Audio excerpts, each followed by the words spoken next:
Itu kalau tiba-tiba mereka beneran bangun terus elunya dilempar pakai batu nisan terus meninggal juga, emang lu mau? Kan kagak, ya Allah.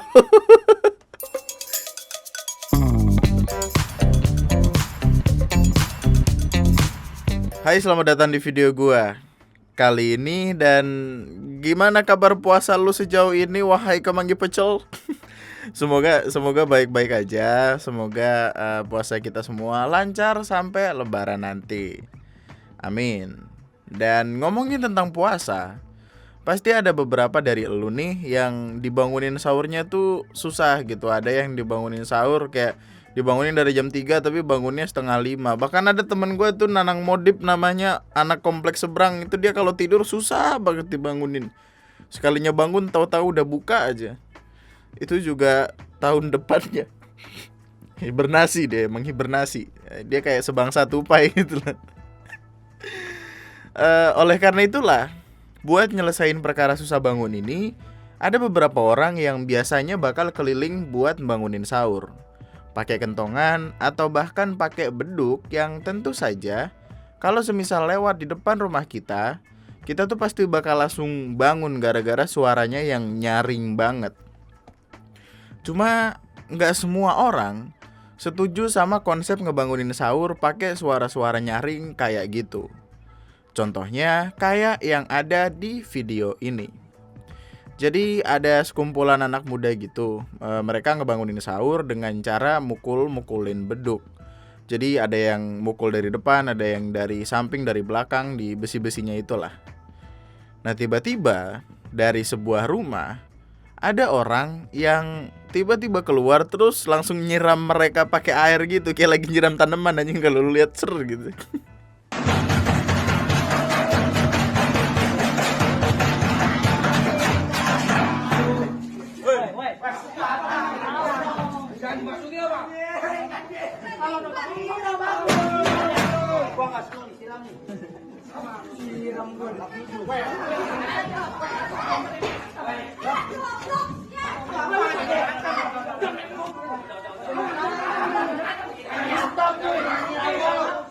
Nah setelah disiram pakai air, ABG-nya tuh kayak nggak terima gitu, dan akhirnya mereka pun cekcok sampai ya hampir-hampir berantem gitu malah. Ini mari kita bahas lewat sudut pandang objektif, terlepas dari persoalan COVID yang masih menghantui sampai sekarang ini. Jadi kayak kita lepasin dulu perkara COVID. Menurut gue pribadi ya, niatan mereka tuh sebenarnya bagus gitu buat ngebangunin sahur supaya orang-orang di sekitar sana bisa bangun dan gak yang tiba-tiba pas melek udah imsak. Cuma gimana ya, cara mereka rasanya tuh kurang tepat. Gua nggak tahu ya, nih ABG sekalian ini ada dendam apa gimana sama yang punya rumah gitu. Tapi tentu akan lebih baik rasanya kalau mukul-mukulin beduknya itu nggak pas di depan rumah banget. Lagian juga setahu gua ya, di kampung-kampung gitu, kalau orang ngebangunin sahur itu kan bagusnya keliling ya, muter gitu loh, nggak diem di depan rumah orang aja, supaya suaranya tuh nyaring sesaat aja gitu, kayak suaranya tuh nyaring sesaat. Dan ketika suaranya udah lewat dari rumah kitanya bisa bangun terus ya udah makan gitu dengan tenang, nggak yang tiba-tiba lagi makan dakduk itu tangan geter sendok amburadul kemana-mana gitu. Kita semua paham lah kalau masih ngantuk terus dibangunin pakai cara yang berlebihan gitu pasti kesel. Coba lu lagi tidur enak-enak nih, tiba-tiba di dapur ada tetangga lu lagi mukul-mukulin panci. Ya lu pasti kesel, gue yakin. Lu pasti marah, kayak ngapain anjing tetangga gue di rumah gue bangsat gitu. Kayak lu pasti marah. Kalau emang mau ngebangunin sahur dengan niatan yang baik, boyo pakai cara yang baik juga gitu loh. Beda loh antara ngebangunin orang yang lagi tidur sama ngeganggu orang yang lagi tidur. Nggak perlulah rasanya berlebihan kayak gitu. Bukannya apa-apa yang berlebihan justru nggak baik ya. Toh kita juga nggak tahu kan orang yang lagi kita bangunin itu keadaannya kayak apa.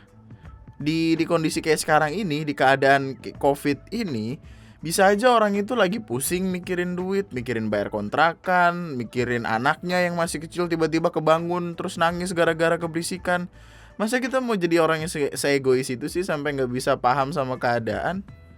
Meskipun nyiram air itu emang kesannya berlebihan, tapi entah kenapa gua rasa itu adalah reaksi yang kayaknya tuh emang bakal lu dapet ketika lu berisik-berisik di depan rumah orang. Gua nggak bilang nyiram pakai air adalah sesuatu yang benar, tapi ya lu berharap apa ketika lu menjadi seberisik itu di depan rumah orang? Apa yang lu pikir lu bakal dapetin? TV? Nggak mungkin kan lu lagi ngebangun orang gitu kan kenceng-kenceng, terus tiba-tiba yang punya rumah keluar terus ngasih jempol, mantap-mantap nih TV nih TV. Kagak ada, berak kagak. Iya, gue tahu ngebangunin sahur dengan cara kayak gini tuh udah jadi budaya kita gitu. Budaya yang niatnya buat ngebantu orang lain juga. Tapi apa harus sampai berlebihan kayak gitu? Sebenarnya tuh lu pengen ngebangunin sahur apa ngebangunin emosi? Itu yang jadi pertanyaan gue sekarang gitu. Apalagi ada nih orang-orang yang gua nggak tahu maksud mereka apa, tapi mereka teriak sahur-sahur di kuburan. Lu mau ngapain anjir, orang meninggal mau dibangunin barangan aja lu anjing lah. Buset, gua waktu ngeliat video ini langsung kayak yang anjing masuk TNM nih. Masuk TNM ya anjing.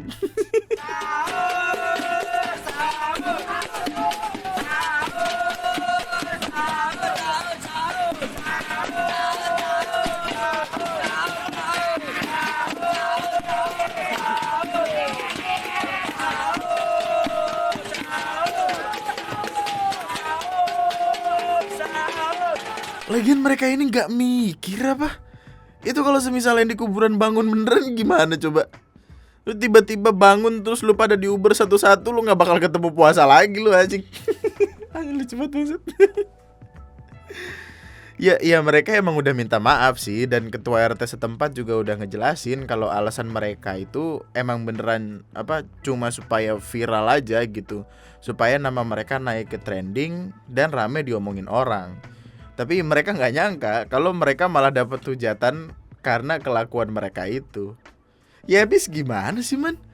Kayak apa yang lu harapin dari teriak-teriak di kuburan? Lu nggak kasihan apa sama orang-orang yang udah meninggal lah? Mereka udah istirahat gitu dengan tenang, lagi santai-santai di surga, dibangunin. Itu kalau tiba-tiba mereka beneran bangun terus elunya dilempar pakai batu nisan terus meninggal juga, emang lu mau kan? Kagak, ya Allah. Aji lucu banget tapi ke zaman sekarang semua kelakuan. Aduh, seumur-umur gue hidup di dunia ya, baru ini gue ngeliat orang udah meninggal dibangun disuruh sahur aja. Orang udah meninggal ya, bukannya didoain dia biar tenang gitu disuruh sahur aja. Sian bener. Aduh ya Allah pusing banget. Oke sekarang gini. Gimana pendapat lu tentang perkara yang ngebangunin sahur pakai cara-cara kayak tadi? Kayaknya tentu akan lebih baik buat diskusi di kolom komentar di bawah. Soalnya ada beberapa orang yang beranggapan kalau ngebangunin sahur pakai cara-cara tadi itu udah berubah jadi budaya di beberapa tempat. Dan kayak yang kita tahu, apa-apa yang udah jadi budaya pasti bakal susah hilangnya. Terus ada juga yang bilang ke gue kalau dibangunin sahur dengan kayak gitu justru ngebikin kita tuh lebih ngerasain feel puasa gitu. Jadi ada orang-orang yang merasa kalau kalau nggak ada yang ngebangunin sahur pakai cara kayak gini, feel puasanya kurang nih gitu. Jadi ya lu bisa tulis aja coba di kolom komentar di bawah apa pendapat lu tentang ini, karena ini lucu banget. Itu aja buat video gue kali ini. Subscribe kalau lu masih mau dengerin gue ngomong. Like videonya kalau lu suka, dislike aja kalau nggak suka, nggak apa-apa. Sampai jumpa di video gue selanjutnya. Sebenarnya gue lagi nggarap video tentang remar yang kemarin itu. Cuma karena gue ngelihat perkara video ini gue langsung kayak ketawa gue. Jadi tunggu aja video selanjutnya. Semangat terus puasanya, jangan kegoda sama es teh manis siang-siang. Nama gue Andri, sekian dan